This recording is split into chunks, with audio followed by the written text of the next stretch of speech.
Hello बच्चों, कैसे आप। एक बार फिर से आप सभी का बहुत बहुत स्वागत है आपके अपने YouTube channel M Khalid classes में। मैं मोहम्मद खालिद। हम लोग पढ़ रहे हैं कक्षा 12 की फिजिक्स और उसमें आज हम लोग पढ़ने वाले हैं बहुत ही इंपॉर्टेंट टॉपिक, जो कि है, देखिए, एक आवेशित प्लेट दी हुई है। क्या दिया हुआ है? एक आवेशित प्लेट है और जिसके समीप हमको वैद्युत क्षेत्र की तीव्रता ज्ञात करनी है। ठीक है, तो ये जो प्लेट है ये कैसे रखी हुई है समझिएगा। ये भी प्रश्न में कभी कभी दे देते हैं कि कैसे रखी हुई है। देखिए, हम लोग मानते हैं कि ये जो एक्सिस होती हैं ये कैसे मानते हैं, ये हम मानते हैं ये एक्स अक्ष है, ये वाई अक्ष है और ये जेड है।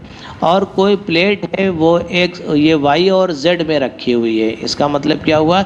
देखिए, एक्स अक्ष इधर है, वाई अक्ष इधर है, जेड किधर है? जेड इधर नहीं है, जेड इधर है। इसलिए आप ध्यान रखिएगा, ये जो जेड एक्सिस होती है इसको पकड़ के इधर रख दो ऐसे। तो ये जेड अक्ष इधर सामने की तरफ होती है, लेकिन हम लोग जब बनाते हैं ऐसे, क्योंकि हम लोग ऐसे बना नहीं सकते। ठीक है, इधर पेन चलाने की कोशिश किया लेकिन नहीं चला, इसलिए हम नहीं बना सकते, इसलिए इधर बनाते हैं। तो जाहिर सी बात है इन दोनों वाई और जेड के बीच में 90 अंश का कोण होता है।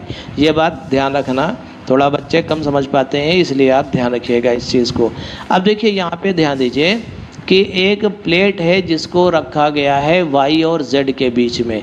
तो जाहिर सी बात है कि एक प्लेट है, इसको वाई और जेड अक्ष के बीच में रख दिया गया है और वो प्लेट कह रहा है कि काफ़ी बड़ी प्लेट है, अनंत लंबाई की है। तो हमने देखिए इसको ऐसे बना दिया, ऐसे बना दिया। ठीक है, तो ये एक प्लेट हो गई। ये किस अक्ष के बीच में रखी है? ये वाई और जेड एक्सिस के बीच में रखी हुई है। इस तरह से हमने इसको बना लिया। ये वाई हो गई और ये जेड एक्सिस हो गई, इसके बीच में एक प्लेट रख दिया। ठीक है, अब इस प्लेट को जो है क्या किया गया है? इसको चार्ज किया गया है, इसको कुछ आवेश दिया गया है। तो प्रश्न में कह रहा है कि इसको क्यू आवेश दे दिया गया है, तो हमने इसको प्लस का क्यू चार्ज दे दिया। अब देखिए, ये पतली अचालक प्लेट है तो ये आवेश की एक बड़ी सी परत जैसी बना देगा। तो हमने कहा कि आवेश की एक परत जैसी बन गई है। ठीक है, और ये प्लेट में जो भी स्थान उपलब्ध होगा इस आवेश को, वहाँ पर ये आवेश सतत रूप से, एक समान रूप से, बराबर से फैल जाएगा। क्योंकि हमको नहीं पता कि इसके ऊपर आवेश कितना है, इसको एक आवेश दिया गया है। चूँकि ये अनंत लंबाई की प्लेट है, बहुत सारा आवेश दिया गया होगा। तो ऐसी स्थिति में हम लोग क्या कैलकुलेट करते हैं, ध्यान रखिएगा। अभी पिछले वीडियो में हम लोगों ने तार के बारे में बात की थी। जो तार है, इसको आवेश अगर जो दिया जाता है तो वो आवेश लंबाई में फैल जाता है। तो कुछ लंबाई ले करके उसके आवेश को देख लिया था कि क्यू आवेश है। तो ऐसी स्थिति में लैम्डा बराबर क्यू अपान एल आवेश का रेखीय घनत्व हमारे लिए काम में आता है। इसके फॉर्म में हम जो है इसके रूप में सूत्र को लिख लेते हैं या सूत्र को बना लेते हैं। ठीक है, इसी तरह से अगर जो कोई प्लेट है उसको आवेश दिया गया है तो ऐसी स्थिति में हम लोग आवेश का रेखीय घनत्व नहीं बल्कि आवेश का पृष्ठ घनत्व निकालते हैं, सिग्मा।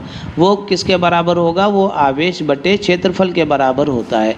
तो इसके ऊपर हम एक छोटा सा क्षेत्रफल मान लेते हैं और उसके ऊपर मान लेते हैं कि आवेश क्यू है। ठीक है, तो यहाँ पर जो है हमने मान लिया कि इसके ऊपर एक कोई एरिया ए है। चलिए, हमने एक वृत्त टाइप का एक मान लिया कि एक वृत्ताकार जगह है और वृत्त जैसा बना लिया। कैसा भी आप बना सकते हैं, कोई ज़रूरी नहीं कि आप वृत्त के ही आकार का बनाते हैं, लेकिन प्रश्न को आसान करने के लिए हमने वृत्त के आकार का बना लिया। हमने कहा कि कोई सर्किल या वृत्त के आकार का हमने एक पृष्ठ ले लिया इसमें, और उसका क्षेत्रफल हमने मान लिया कि ए है। इसका क्षेत्रफल हमने मान लिया कि क्या है? ए क्षेत्रफल है इसका। ठीक है, ऐसे। और ये जो क्षेत्रफल है उसके अंदर जितना आवेश है उसको हमने मान लिया क्यू आवेश है। ठीक है, तो सपोज कीजिए क्यू आवेश वाला कोई क्षेत्रफल ए है। ठीक है, तो उसका पृष्ठ घनत्व कितना होगा? सिग्मा बराबर क्यू अपान ए होगा। ठीक है, यहाँ पे लिखे दे रहे हैं सिग्मा बराबर क्यू अपान ए। ठीक, ये तो जनरल सी बात हो गई। अब जो है हमको करना क्या है? अब ये प्लेट जो होगी, ये जो वैद्युत क्षेत्र बनाएगी, वो किधर को बनाएगी और कितना बनाएगी, ये हमको पता लगाना है। हमने प्रश्न में ये दिया हुआ है कि ये जो प्लेट है ये अपने समीप एक वैद्युत क्षेत्र बनाएगी। ये जो वैद्युत क्षेत्र बनाएगी तो उसकी कैलकुलेशन हमको करनी है। ठीक है, तो वैद्युत क्षेत्र का कैलकुलेशन हमें किस जगह पे करनी है। मान लो ये एक प्लेट है ऐसे, तो इसके पास में यहाँ पे ये प्लेट देखो ऐसे होगी, जैसे कि मान लीजिए कि ये है ऐसे। ठीक है, इसको हमने कुछ चार्ज दिया हुआ है, आवेश दिया हुआ है, तो यहाँ पर हमको बताना है इसके समीप वैद्युत क्षेत्र कितना होगा, या तो इसके समीप यहाँ पे बताना है। और इस प्लेट का साइज़ काफ़ी बड़ा है, तो उससे कुछ सेंटीमीटर 2, 4, 6 सेंटीमीटर पे हमको वैद्युत क्षेत्र बताना है कि कितना होगा। ठीक है, तो यहाँ पर सबसे पहले हम लोग थोड़ा दिमाग लगाते हैं, सोचते हैं कि वो वैद्युत क्षेत्र की डायरेक्शन क्या होगी। अगर जो हमने इसको धन आवेश दे रखा है तो ये क्या करेगा, अपने में से बहुत सारी बल रेखाएं निकालेगा ऐसे। तो वे सारी बल रेखाएं इस तरह से होंगी, ऐसे ऐसे होंगी। ठीक है, जैसे ये प्लेट है, अब सोचो यहाँ से बल रेखाएं बहुत सारी निकल रही होंगी। तो अच्छा, ये जो प्लेट है ये धनावेशित है, तो इधर को भी बल रेखाएं ये बना रहा होगा, तो इधर को भी बहुत सारी बल रेखाएं दे रहा होगा। क्योंकि ये प्लेट बहुत पतली है, इसलिए दो ही डायरेक्शन हम मानते हैं, इधर वैद्युत बल रेखाएं निकल रही हैं, इधर वैद्युत बल रेखाएं निकल रही हैं। तो यहाँ पर वैद्युत क्षेत्र कितना होगा, इस जगह पर कितना होगा, वो हमको बताना है। ठीक है, यही हमारा टारगेट है। तो हमने कहा यहाँ पर कोई जगह है, उसके नज़दीक ही कोई बिंदु P है, वहाँ पर हमको बताना है वैद्युत क्षेत्र कितना होगा। और गॉस के नियम का भी उपयोग करना है। तो गॉस के नियम की सहायता से हमको वैद्युत क्षेत्र की तीव्रता बतानी है कितनी होगी। ठीक है, तो इसके लिए इसीलिए हमने यहाँ पर एक क्षेत्रफल माना था कि ये क्षेत्रफल A है और इसका पृष्ठ घनत्व सिग्मा बराबर Q/A है। अब देखिए हमने क्या किया, यहाँ पर एक परिकल्पना की, एक बेलन की, क्योंकि हमको गॉसियन पृष्ठ ज़रूरी होता है यहाँ पे मानना। तो हमने एक बेलन की परिकल्पना की, तो वो बेलन इसके आर पार जाता हुआ होगा, तो वो गॉसियन पृष्ठ का काम करेगा यहाँ पे। तो देखिए यहाँ पे हमने एक बेलन की परिकल्पना की ऐसे। ठीक है, और उसका ये जो समतल सिरा होगा वो यहाँ पे होगा, यहाँ पे, और उसी पर मान लिया ये बिंदु P है। ये जो बिंदु है ये उसी समतल सिरे के ऊपर पड़ता है। और हमने इधर माना, इसके पीछे भी ये बेलन मान लो निकल रहा है, इसके आर पार ये गुजर रहा है, तो इधर भी उतनी ही दूरी पर, उतने ही बड़े साइज का, आप जितनी दूरी इधर बनाए, मान लीजिए कि उतनी ही दूरी हमने यहाँ पर भी बनाई ऐसे। ठीक है, तो ये जो बेलन होगा, इसको थोड़ा सा और अच्छे से बना दें ऐसे। तो ये जो बेलन बनेगा उसका ये जो सिरा होगा उसका क्षेत्रफल इसी A के बराबर होगा। तो ये सिरा क्षेत्र, इसका क्षेत्रफल A है, तो इसका भी क्षेत्रफल A होगा। ठीक है, अब देखिए ध्यान दीजिए, यहाँ पर ये जो बेलन बना, इसमें 3 सतह होती हैं, जैसा भी पिछले प्रश्न में बताया था, ऐसा इसमें भी आप समझ सकते हैं। ये 2 समतल सतह होती हैं और ये वक्र सतह होती है। अब आप सोचिए, ये जो वैद्युत बल रेखाएँ बन रही थीं, ये जो वैद्युत बल रेखाएँ जनरेट हो रही थी, अभी जो हमने बताया था, वो इधर इधर इधर ऐसे बन रही थी, इधर को भी बन रही थी। तो ये बेलन अगर जो ऐसे रखा हुआ है, तो वैद्युत फ्लक्स जो गुजरेगा वो किन पृष्ठों से होकर के गुजरेगा और किन पृष्ठों से नहीं गुजरेगा, इस पर आपको विचार करना है। तो ये जो क्षेत्रफल है, देखिए वैद्युत बल रेखा इससे सीधी सीधी निकल रही है, इसका मतलब इससे फ्लक्स गुजर रहा है। तो ये जो क्षेत्रफल है, इससे भी देखिए वैद्युत बल रेखा इधर निकल रही है, इससे भी होकर के फ्लक्स गुजर रहा है।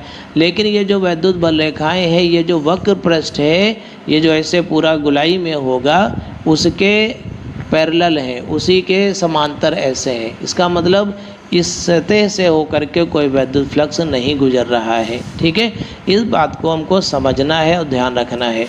अब देखिए, इस बात को हम उसमें सूत्र के द्वारा लिख करके भी प्रदर्शित कर सकते हैं।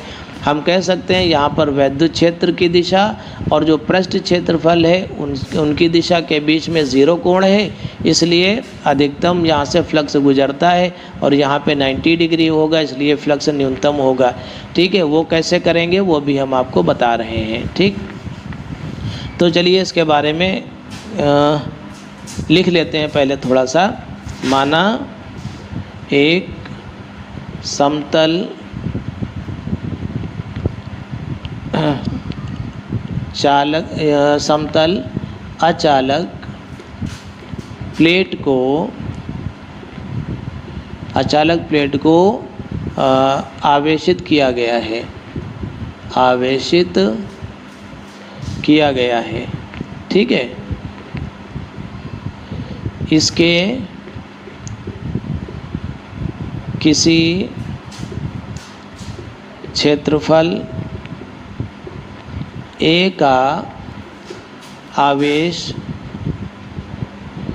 माना Q है, ठीक है। कोई क्षेत्रफल हमने मान लिया A है और उसका आवेश क्या है, Q है। अतः आवेश का पृष्ठ घनत्व क्या होगा, आवेश का पृष्ठ घनत्व सिग्मा बराबर Q/A होगा, ठीक है। इतनी चीज़ें अब हमने मान ली, ठीक है। इस प्लेट के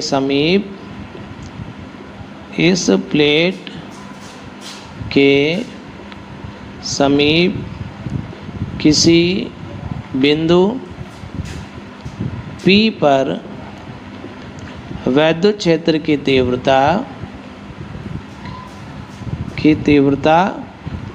ज्ञात करनी है, ठीक है। वैद्युत क्षेत्र की तीव्रता मान लिया E, ठीक है, कैपिटल E ज्ञात करनी है, ठीक है।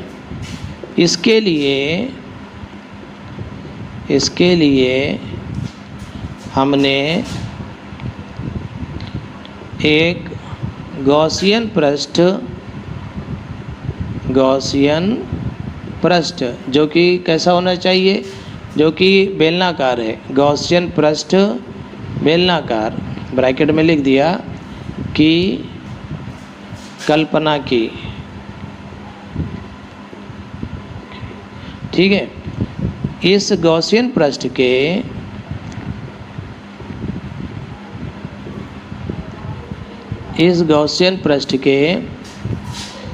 समतल पृष्ठ पर बिंदु P स्थित है, ठीक है। अच्छा, ये बिंदु P है। अब देखिए इसी के सममित यहाँ पर, क्योंकि उतनी दूरी इधर माना था, एक बिंदु मान लेते हैं हम P', ठीक है। बिंदु P के सममित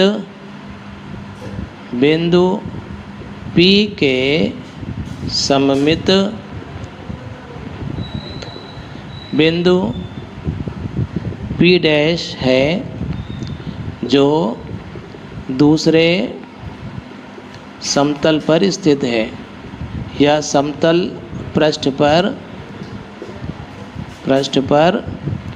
स्थित है। माना P तथा P' पर वैद्युत क्षेत्र की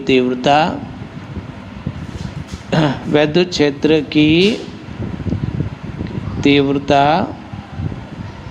E है, ठीक है। दोनों जगह पर बराबर वैद्युत क्षेत्र है, इधर भी E है E वेक्टर और इधर भी वैद्युत क्षेत्र कितना है E वेक्टर है, ठीक है। तो कोई भी एक का कैलकुलेशन हम कर देंगे या किसी भी एक का मान हम यहाँ पे निकाल लेंगे, ठीक है। अब देखिए ये जो समतल सतह है या ये जो गॉसियन पृष्ठ है, इसके ऊपर हम एक क्षेत्रफल अवयव अगर जो माने तो उसकी डायरेक्शन किधर होगी। ये जो समतल जगह है इसके ऊपर अगर जो हम एक पृष्ठ अवयव DA माने तो यहाँ पर DA वेक्टर किधर होगा, इधर को होगा। अब देखिए ये कोई हमने पृष्ठ क्षेत्रफल DA मान लिया तो ये DA वेक्टर इधर को होगा, ठीक है, आपको पता है। तो E वेक्टर और DA वेक्टर के बीच में कोण कितना होगा, थीटा बराबर 0 अंश होगा। इसी तरह से यहाँ पर भी अगर जो हम DA वेक्टर माने तो इसकी डायरेक्शन किधर होगी, DA वेक्टर की डायरेक्शन ये होगी, तो थीटा बराबर कितना होगा, 0 होगा। और ये जो वक्र पृष्ठ है इसके ऊपर अगर जो हम DA मान लें कि DA क्षेत्रफल, तो DA वेक्टर की डायरेक्शन क्या होगी, देखिए DA वेक्टर इधर को होगा और वैद्युत क्षेत्र की तीव्रता की दिशा किधर होगी, वो इधर को होगी, E वेक्टर ऐसे, ठीक है। तो अब हम तीनों जगहों पर जो है जितना भी वैद्युत फ्लक्स होगा उसका हम कैलकुलेशन करेंगे, ठीक है। और संपूर्ण गॉसियन पृष्ठ से होकर के जाने वाला विद्युत फ्लक्स निकालेंगे और उसको हम जोड़ देंगे। ठीक है, बहुत धीरे धीरे आराम से समझते रहिएगा। देखिए हमने लिखा संपूर्ण गॉसियन पृष्ठ से होकर जाने वाला विद्युत फ्लक्स। कहाँ से? संपूर्ण गॉसियन पृष्ठ से होकर जाने वाला विद्युत फ्लक्स कितना होगा? देखिए तो गॉसियन पृष्ठ हमने लिखा फाई ई, उसका फार्मूला क्या होता है? Close integration E vector dot D A vector. ठीक है, तो ये तो संपूर्ण के लिए है। किसके लिए? संपूर्ण के लिए। और ये जो क्लोज इंटीग्रेशन लगाया है वो इस पूरे बेलन को प्रदर्शित करती है। अब इसको हम 3 पार्टों में कर देंगे, क्योंकि इसकी जो सतह है वो 3 तरह की सतह हैं, 2 समतल हैं और एक वक्र है। तो यहाँ पर हमने लिखा इंटीग्रेशन काय के लिए? समतल के लिए E vector dot D A vector. एक टुकड़ा ये बना, प्लस एक और समतल है, 2 समतल हैं, 2 समतल ये हो गए E vector dot D A vector और एक वक्र पृष्ठ है। तो हमने लिखा इंटीग्रेशन, यहाँ पर लिख दिया वक्र पृष्ठ के लिए या वक्र सतह के लिए E vector dot D A vector. अब यह सारा इंटीग्रेशन होकर के आ जाएगा। ठीक है, अब देखिए यहाँ पर हम फार्मूला लिख देते हैं। तो ये जो समतल सतह है यहाँ से जाने वाला विद्युत flux E vector dot D A vector, इसको खोलिए, E vector dot D A vector ये होता है E D A cos theta. तो समतल पृष्ठों के लिए थीटा कितना है? समतल पृष्ठों के लिए थीटा 0 है, तो हम लिखेंगे ई डी ए कास 0। इसी तरह से यहाँ पर दूसरे वाली जो इधर वाली समतल पृष्ठ थी इसके लिए क्या होगा? ई समतल के लिए ई डी ए कास 0। और इसी तरह से ये जो वक्र पृष्ठ है इसके लिए क्या होगा? इसके लिए होगा वक्र पृष्ठ के लिए, ध्यान दीजिए वक्र पृष्ठ के लिए थीटा कितना है? देखिए डी ए इधर है, ई इधर है, तो थीटा कितना होगा? 90 डिग्री। तो यहाँ पर लिख देंगे आप ई डी ए कास 90। ठीक है, कास 90 की वैल्यू होती है 0, इसलिए वहाँ से कोई फ्लक्स नहीं गुजरेगा, वो राशि 0 हो जाएगी। तो यहाँ पर देखिए कितना आया समतल के लिए, ध्यान दीजिएगा क्लोज नहीं है ये समतल। ठीक है, समतल के लिए ये कितना आ जाएगा? ई डी ए आ गया, प्लस कास 0 की वैल्यू 1 होती है, यहाँ पर कास 0 की वैल्यू 1, तो ये कितना हो गया? ई डी ए किसके लिए? समतल के लिए। ठीक है, और ये कितना हो गया? ये 0 हो गया, वो हट गया। अब देखिए यहाँ पर ये दोनों एक जैसे हैं, इसलिए यहाँ पर 2 लिख दिया, 2 टाइम्स कर दिया, और समतल के लिए और ई डी ए ऐसे लिख दिया हमने, और यहाँ पर हमने लिख दिया फाई ई। अब देखिए जगह कम पड़ रही है, इसलिए इसको ऊपर वाला मिटाए दे रहे हैं और आगे इसको सॉल्व करते हैं। समझ लीजिए आपने तीर मार दिया, कंप्लीट हो गया ये। देखिएगा इसको अच्छे से समझिएगा, कोई मुश्किल नहीं है, थोड़ा सा 1-2 बार प्रैक्टिस करेंगे आ जाएगा। तो फाई ई की जगह पर हम क्या लिख सकते हैं? Q upon epsilon not. यही तो गॉस की प्रमेय है, फाई ई की जगह पर क्यू अपान एप्सिलॉन नॉट और 2 लिखा। ठीक है, और ई वैद्युत छेद की तीव्रता हमें निकालनी है, तो इंटीग्रेशन होना है किसका? डी ए का। तो डी ए का इंटीग्रेशन होना है। देखिए हमने यहाँ पर क्या लिखा था? ये जो डी ए छोटा सा हमने पृष्ठ क्षेत्रफल माना था, इसको इंटीग्रेट कर देंगे तो ये पूरा क्षेत्रफल हो जाएगा समतल का, और पूरा क्षेत्रफल हमने मान रखा था ए। यहाँ पे क्या मान रखा था? ए। तो यहाँ पर हम लिख देंगे 2e और यहाँ पे लिख देंगे a। ठीक है, तो अब देखिए यहाँ पर देखिए हमें वैद्युत छेद की तीव्रता निकालनी थी, हम लिखेंगे E बराबर, बाकी राशियों को इधर कर दीजिए, Q upon 2 epsilon not A, ऐसे आ जाएगा। ठीक है, अब देखिए Q अपान A को क्या माना था? ध्यान दीजिए यहाँ पर ये वाला देखिए Q अपान A सिग्मा के बराबर होता है, इसलिए हमने लिख दिया Q अपान A की जगह पर sigma, sigma upon 2 epsilon not, ये वैद्युत छेद की तीव्रता आ जाएगी। ठीक है, तो देखिए थोड़ा सा जटिल लग रहा होगा, लेकिन ऐसा कोई मुश्किल है नहीं। हमें प्रॉब्लम ये होती है कि हम कैसे गॉसियन सरफेस वहाँ पर माने। तो ऐसे कोई दिक्कत नहीं, 2-3 प्रूफ है, आप अच्छे से समझ सकते हैं, कोई ज़्यादा मुश्किल नहीं है। तो यहाँ पर अगर जो एक समतल आवेशित प्लेट है उसको प्लस या माइनस कुछ भी चार्ज दिया गया है तो उसके समीप वैद्युत क्षेत्र की तीव्रता कितनी होगी, तो उसके नज़दीक वैद्युत क्षेत्र की तीव्रता सिग्मा/2 एप्सिलॉन नॉट होगी। ठीक है, इसको आप बहुत अच्छे से याद कर लीजिएगा, समझ लीजिएगा। ठीक है, तो ये वाला प्रूफ कंप्लीट हो गया। लेकिन यहाँ पर 1-2 बातें और आपको समझनी होंगी। ये प्रूफ आपका कंप्लीट है, इसको अच्छे से तैयार कर लेना। अब हम दूसरी बात आपको बताने जा रहे हैं।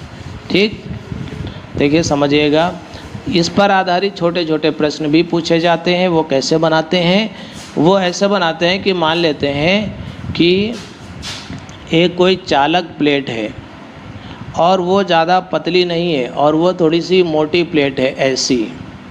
ठीक है, ऐसी। अब देखिए, जब आप इसको आवेश देते हैं तो ये आवेश इसके ऊपर फैल जाता है, इसकी सतह के ऊपर आवेश फैल जाता है। तो यहाँ पर 2 सतहें बन जाती हैं ऐसे, एक इसके पीछे वाली सतह, एक इधर वाली। ठीक है, तो देखिए चित्र ज़्यादा अच्छा नहीं बना, कोई बात नहीं, और लेकिन किताब वालों ने ऐसा चित्र बना रखा है, ऐसा।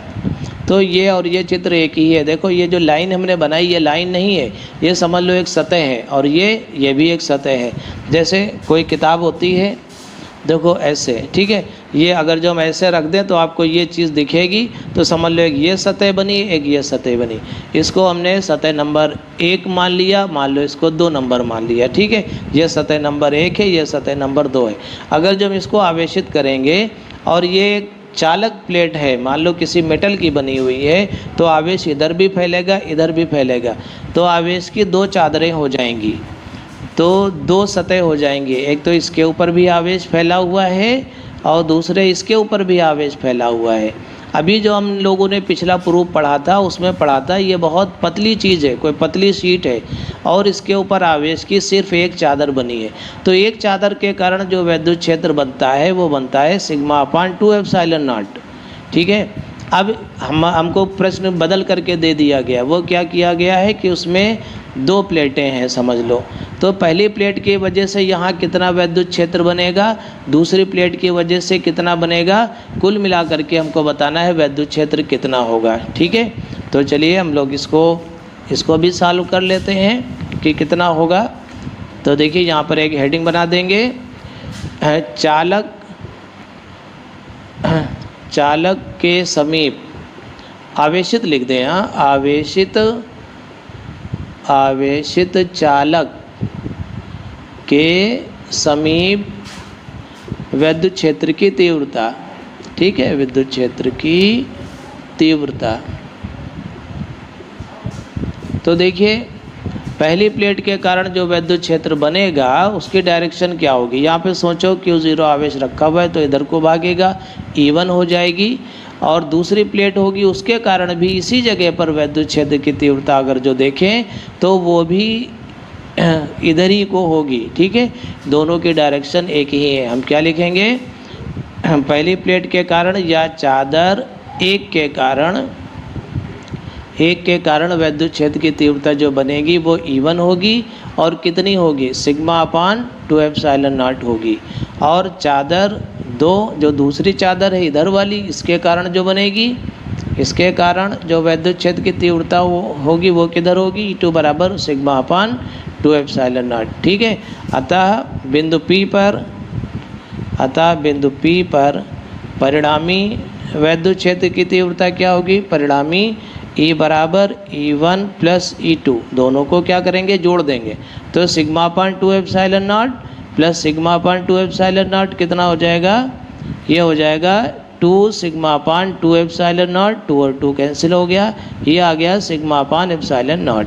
ठीक है, ये बन गई एक आवेशित चालक के समीप विद्युत क्षेत्र की तीव्रता, इसका फार्मूला आ गया। ठीक है, अब देखिए कभी कभी ये भी पूछ लेता है एग्ज़ाम में कि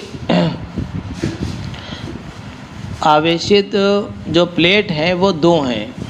ठीक है, विपरीत आवेशित प्लेटें हैं 2, एक ये वाली प्लेट है।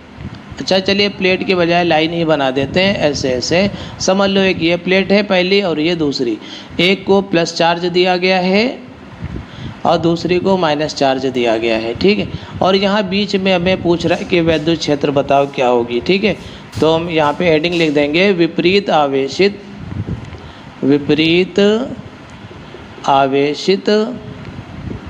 प्लेटों के बीच वैद्युत क्षेत्र। ठीक है, ये कितना बनेगा? देखिए, ये जो पहली प्लेट है इसकी वजह से जो वैद्युत क्षेत्र बनेगा वो किधर को बनेगा? वो इधर को बनेगा, E1 वेक्टर। ठीक है, और ये जो दूसरी वाली प्लेट है ये माइनस की है, उसकी वजह से जो वैद्युत क्षेत्र बनेगा वो किधर को बनेगा? इसी जगह की बात करें तो वो भी इधर ही को बनेगा। ठीक है, तो यहाँ पर जो भी वैद्युत क्षेत्र बनेगा वो इधर को बनेगा दोनों प्लेटों की वजह से। ठीक है, अब ये दोनों क्या हो जाएंगे? जुड़ जाएंगे। देखिए क्या लिख सकते हैं हम? पहली चलिए डायरेक्ट लिख देते हैं, E बराबर क्या हो जाएगा? E1 plus E2। आपको केवल फार्मूला याद रखना है। ये जो पहली प्लेट है इसकी वजह से सिग्मा अपान 2 एप्सिलॉन नॉट, जो दूसरी प्लेट है इसकी वजह से सिग्मा अपान 2 एप्सिलॉन नॉट, कुल मिलाकर के कितना आया? Sigma upon epsilon not. तो अगर जो दो विपरीत आवेशित प्लेटें हैं उनके बीच वैद्युत क्षेत्र की तीव्रता कितनी होगी? वो होगी सिग्मा अपान एप्सिलॉन नॉट। ठीक है, तो उम्मीद है तो आवेशित प्लेटों वाला सारा मैटर आपको समझ में आ गया होगा, सारी चीज़ें आपको समझ में आ गई होंगी। ठीक है, तो आज के लिए इतना ही पढ़ते हैं, बहुत जल्दी अगले वीडियो में मुलाकात होगी। तो हमारे चैनल को लाइक और सब्सक्राइब करने के लिए आप सभी का बहुत बहुत धन्यवाद।